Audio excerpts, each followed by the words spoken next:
আসসালামু আলাইকুম প্রিয় চাকরি প্রত্যাশী ভাই এবং বোনেরা, এই মুহূর্তে যে যেখান থেকে আমাকে দেখতে পাচ্ছেন সবাইকে আন্তরিক অভিনন্দন এবং শুভেচ্ছা জানিয়ে শুরু করছি আজকের ভিডিও। বরাবরের মতো রিকোয়েস্ট থাকবে যে যেখান থেকে এই মুহূর্তে আমাকে দেখতে পাচ্ছেন প্লিজ এই ভিডিওতে একটা লাইক করে দিবেন এবং অবশ্যই চ্যানেলে প্রথমবার হয়ে থাকলে চ্যানেলটি সাবস্ক্রাইব করে পাশে থাকার জন্য বিনীত অনুরোধ জানাচ্ছি। কারণ আমার এই চ্যানেলে যতগুলো ভিডিও আছে সবগুলো ভিডিও যারা চাকরি প্রত্যাশী, বিশেষ করে বাংলাদেশ সেনাবাহিনীতে যারা কর্মরত বা কর্মরত হবেন আর কি, যাদের চাকরি প্রত্যাশা এই বাংলাদেশ সেনাবাহিনীতে, তাদের জন্য ভিডিওটা খুবই গুরুত্বপূর্ণ হবে। ইভেন প্রত্যেকটা ভিডিওটাই খুবই গুরুত্বপূর্ণ। সো যদি আপনি নতুন হয়ে থাকেন তাহলে চ্যানেলের বাকি ভিডিওগুলো দেখে আসতে পারেন। তো প্রথমেই বলে রাখি আজকে যে বিষয় নিয়ে কথা হবে, অলরেডি ভিডিও থাম্বনেল দেখেই বুঝে গেছেন কোন বিষয় নিয়ে আলোচনা করব। তারপরেও আপনাদেরকে সুবিধার্থে বলে রাখছি, আজকে যে বিষয়টা নিয়ে আলোচনা হবে সেটা হচ্ছে, আপনারা হয়তোবা অনেকেই জানেন না বা অনেকেই জানেন যে বাংলাদেশ সেনাবাহিনীর অসামরিকের মেডিকেলে আসলে কি কি দেখে। এই বিষয়টা নিয়ে আপনাদের জানার আগ্রহ ছিল। আপনারা বহুদিন ধরে আমাকে এই বিষয় নিয়ে ভিডিও বানাতে বলেছিলেন। যদিও এর আগে একটা ভিডিও আমি অলরেডি আমার চ্যানেলে প্রকাশ করেছিলাম। তো নতুন করে আবারও ভাবলাম যে আপনাদেরকে, যারা এখনো পর্যন্ত ভিডিওগুলো দেখেননি বা যারা দেখবেন ভবিষ্যতে, তাদের জন্য আজকের ভিডিওটা খুবই গুরুত্বপূর্ণ। তো প্রথমেই বলে রাখি যে বাংলাদেশ সেনাবাহিনীতে অসামরিকে মেডিকেলে কি কি হয়, কি কি দেখে এবং কারা এই সমস্ত মেডিকেলে বাদ পড়বেন বা কাদের জন্য এই মেডিকেল গুলা একটু হার্ডলি হতে পারে। তো বিশেষ করে আপনারা অনেকেই জানেন যে যেখানে বাংলাদেশ সেনাবাহিনীতে সৈনিকের ক্ষেত্রে উচ্চতা লাগে 5 ফুট 6 ইঞ্চি, যদিও লাগতো, কিন্তু এইবার যে নিয়োগটা আমরা দেখলাম এখানে 5 ফুট 5 ইঞ্চি যদি আপনার উচ্চতা হয় তাহলে আপনি বাংলাদেশ সেনাবাহিনীর সৈনিক পদে চাকরি করতে পারবেন।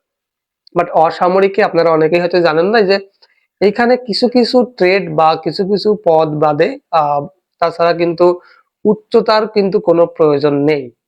কিছু কিছু ট্রেডের উচ্চতার দরকার আছে। সেই সমস্ত ট্রেডের শান্তিরক্ষা মিশন আছে, যে সমস্ত ট্রেডের, সেই সমস্ত ট্রেডের কিন্তু আপনার উচ্চতা যদি সর্বনিম্ন 5 ফুট 2 ইঞ্চি হয়, এক্স্যাক্টলি সর্বনিম্ন যদি 5 ফুট 2 ইঞ্চি হয়, তাহলে কিন্তু আপনি এইখানে বা বাংলাদেশ সেনাবাহিনীর অসামরিকে চাকরির জন্য যোগ্য হবেন। তো প্রথমেই বলে রাখি যে আপনারা যেই জিনিসটা বেশি বেশি করে জানতে চান, অনেকেরই সৈনিকের মাঠে দুই একবার দাঁড়িয়েছেন বা সৈনিকের মাঠ করেছেন, সেইখান থেকে মেডিকেলের জন্য বাদ পড়েছেন। তো আপনাদের মনে এক ধরনের সংশয় আছে যে আমার তো সেনাবাহিনীর সৈনিকের আসলে বয়স নেই, অসামরিকের বয়স আছে। আপনারা জানেন যে অসামরিকের কিন্তু বয়স 18 থেকে 32 বছর। তো এই 32 বছর বয়সের মধ্যে আপনাদের কিন্তু এখানে চাকরি হওয়া সম্ভব আছে। বাট আপনার ভিতরে ভয় আছে যে আপনি কোনো না কোনো দিন সৈনিকের মাঠে দাঁড়িয়েছিলেন, বাট ওইখানেই মেডিকেলে আপনি বাদ পড়ে যান। এইখানে অসামরিকের ক্ষেত্রে কি ওই একই রকম মেডিকেল হবে কিনা, এই প্রশ্নটা অনেকেই করেন। তো তাদের জন্য একটা সুসংবাদ যে সৈনিকের মতো কিন্তু এখানে কোনো মেডিকেল হয় না। এখানে কি ধরনের মেডিকেল হয় সেই বিষয় নিয়ে আমি কথা বলবো। সো প্লিজ, আমি খুব শর্টকাটে ভিডিওটা বানানোর চেষ্টা করব। যদি লম্বা হয়ে যায় তাহলে নেক্সট দায়িত্ব ক্ষমা করে দেবেন এবং ধৈর্য সহকারে পুরো ভিডিওটা দেখবেন। প্রথমেই যেটা আপনাকে অসামরিকের মেডিকেলের ক্ষেত্রে যেটা প্রথমেই দেখা হয় সেটা হচ্ছে আপনার উচ্চতা। এটা কিন্তু আপনার রেকর্ডে বা সার্ভিস বুকে, অথবা আপনাকে যে সার্ভিস চলাকালীন বা আপনি যখন চাকরি করবেন আপনাকে একটা আইডি কার্ড দিবে, ওই আইডি কার্ডে কিন্তু আপনার উচ্চতা লেখা থাকবে। এরপরে আপনাকে যেটা দেখবে সেটা হচ্ছে আপনার শরীরের কোথাও কোনো দাগ আছে কিনা, যেটা আপনাকে শনাক্তকরণ চিহ্ন হতে পারে। সেটা হতে পারে আপনার শরীরে বিভিন্ন অংশে তিল অথবা তিলক বা কোনো কাটা দাগ বা সেলাইয়ের দাগ। অনেকেই জানেন যে সৈনিকের মাঠে অনেকেই দাঁড়িয়েছিলেন, তাদের হাতে এরকম ব্লেড দিয়ে বিভিন্ন রকম আহ কষ্ট যারা পান আসলে প্রেম জীবনে, তাদের হাতে অনেক রকম দাগ থাকে। তো সেই সমস্ত দাগের কারণে কিন্তু আপনারা সৈনিকে ভর্তি হতে পারেন না। তো অনেকেই ভেঙে পড়েন এই কারণে। বাট অসামরিকের ক্ষেত্রে কিন্তু এরকম কোনো সমস্যা হবে না। আপনার হাতে যদি কাটা দাগ একটা না যদি 100ও থাকে তাহলেও কিন্তু আপনি এখানে চাকরি করতে পারবেন। এরপরে যে জিনিসটা সবথেকে বেশি গুরুত্বপূর্ণ সেটা হচ্ছে আপনাদেরকে, এতক্ষণ যে কথাগুলো বললাম যে উচ্চতা, তারপরে আপনার শরীরের কোনো দাগ আছে কিনা, এগুলো হচ্ছে প্রাথমিক মেডিকেলের পর্যায়ে পড়ে। অনেকেরই ভেরিকেস আছে, ভেরিকেসের জন্য সৈনিকে বাদ পড়েছেন, ভেরিকেসের জন্য অসামরিকে কোনো রকম কোনো সমস্যা হবে না, আপনি এখানে চাকরি করতে পারবেন। অনেকের পাইলস আছে, পাইলসের কারণে সৈনিকের জন্য বাদ পড়েছেন, বাট অসামরিকে পাইলসের কোনো পরীক্ষা বা মেডিকেল হবে না, আপনি নির্দ্বিধায় এখানে চাকরি করতে পারেন। তবে এতক্ষণ যেই প্রাথমিক মেডিকেল গুলোর কথা বললাম, যেটা আপনাকে দেখেই তারা বুঝতে পারবে যে আপনার এই সমস্যা আছে, বাট নরমালি এই সমস্যাগুলো অসামরিকের ক্ষেত্রে কোনো সমস্যাই না। শুধুমাত্র যদি আপনার ব্লাডে, অর্থাৎ রক্ত পরীক্ষা যখন করা হবে তখন যদি আপনার রক্তে মারাত্মক কোনো মরণ ব্যাধি না থাকে, যেমন AIDS, cancer, hepatitis B, jaundice, আরো ইত্যাদি যেগুলো প্রাণঘাতী যে রোগগুলো আছে, এই সমস্ত রোগের জীবাণু যদি আপনার রক্তে না থাকে তাহলে কিন্তু কোনো সমস্যা হবে না। 100% আপনারা এইগুলা নিয়ে কোনো চিন্তাই করবেন না। অন্যান্য যদি টুকটাক কোনো সমস্যা থেকে থাকে, যেগুলো আসলে ওষুধের মাধ্যমে বা ডাক্তারি চিকিৎসার মাধ্যমে আপনাকে সুস্থ করা সম্ভব, তাহলে কোনো সমস্যা নেই। আর একটা বিষয় আপনারা খুবই সেনসিটিভ থাকবেন, এই বিষয়টা আসলে সত্যিই খুবই সেনসিটিভ, সেটা হচ্ছে আপনার প্রস্রাব পরীক্ষা করা হবে বা ডোপ টেস্ট করা হবে। ডোপ টেস্টটা কি অনেকেই জানেন, আবার অনেকেই জানেন না। তো যারা জানেন না তাদের জন্য একটু ক্লিয়ার করে বলি। ডোপ টেস্ট হচ্ছে মাদকের একটা টেস্ট। অনেকেই বিভিন্ন রকম নিষিদ্ধ দ্রব্য আপনারা সেবন করে থাকেন, সেগুলার শরীরে মারাত্মক ধরনের ইম্প্যাক্ট ফেলে, যেটার কারণে আপনার আস্তে আস্তে আপনার শরীরে বিভিন্ন রকম রোগ বালাইয়ের সৃষ্টি হতে পারে, ইনফ্যাক্ট আপনার মৃত্যু হতে পারে। এ ধরনের মাদক দ্রব্য যদি আপনারা সেবন করে থাকেন, আমি এখন আপনারা হয়তো আমাকে প্রশ্ন করবেন যে ভাই আমি টুকটাক সিগারেট খাই, সিগারেট কি মাদক দ্রব্যের ভিতরে পড়ে নাকি? না, সিগারেট যদিও ধূমপান স্বাস্থ্যের পক্ষে ক্ষতিকর, তবে না করাটাই বেটার। যারা করেন তাদের যে মেডিকেলে খুব একটা আহামরি সমস্যা হবে, বিষয়টা মোটেও এরকম না। কারণ বাংলাদেশের যে আইন আছে, সেই যে সংবিধান আছে, সেই সংবিধানে কিন্তু সিগারেট বৈধ। কারণ সিগারেট কিন্তু সরকারকে ট্যাক্স দিয়ে আসে। তো যারা টুকটাক ধূমপান করেন তাদেরকে কোন রকম কোনো টেনশন করা লাগবে বলে আমার মনে হয় না।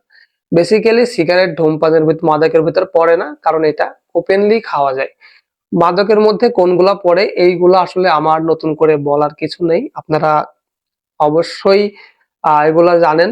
তো আমি এগুলা নিয়ে কথা বলতে চাচ্ছি না। তবে ডোপ টেস্ট এর ভিতরে আপনারা হয়তো অনেকেই যারা 3 মাসের মধ্যে বিভিন্ন ধরনের নিষিদ্ধ দ্রব্য বা মাদক দ্রব্য সেবন করেছেন, যদি 3 মাসের মধ্যে আপনি এই দ্রব্যগুলো সেবন করে থাকেন তাহলে অবশ্যই কিন্তু ডোপ টেস্টে ধরা পড়ে যাবেন। আর যারা 3 মাসের অধিক আগে খেয়েছেন বাট এখন আর খান না, তাদেরকে কোনো রকম পরবর্তীতে কোনো সমস্যায় পড়তে হবে বলে আমার মনে হয় না। তো চেষ্টা করবেন এই সমস্ত নিষিদ্ধ দ্রব্য সবসময় এড়িয়ে যাওয়ার জন্য, এটা স্বাস্থ্যের পক্ষে খুবই ক্ষতিকর। তবে যারা টুকটাক ধূমপান করেন তাদের ক্ষেত্রে কোনো সমস্যা হবে না।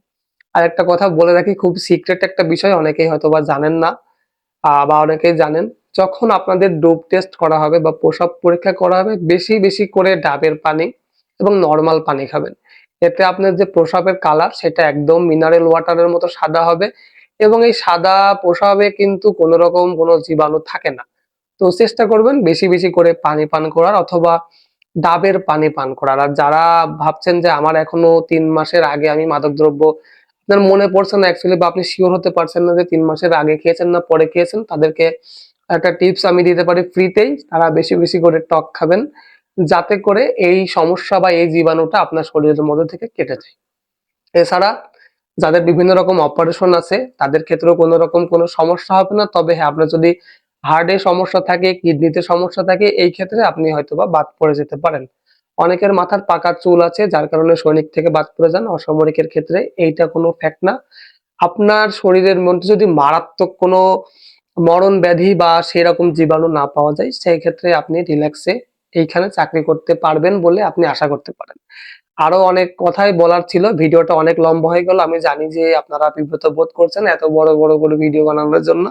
তো যাই হোক, আজকে যে বিষয়টা নিয়ে কথা বললাম, আশা করি আপনারা, আসলে প্রত্যেকটা ভিডিওতে তো ডিটেলস আলোচনা করতে গেলে অনেক লম্বা অনেক বড় হয়ে যায় ভিডিওটা, সেইটা আপনাদের দেখারও ধৈর্য নেই, এবং এখানে বসে বানানোটা বেসিক্যালি আমার জন্য খুবই টাফ ব্যাপার।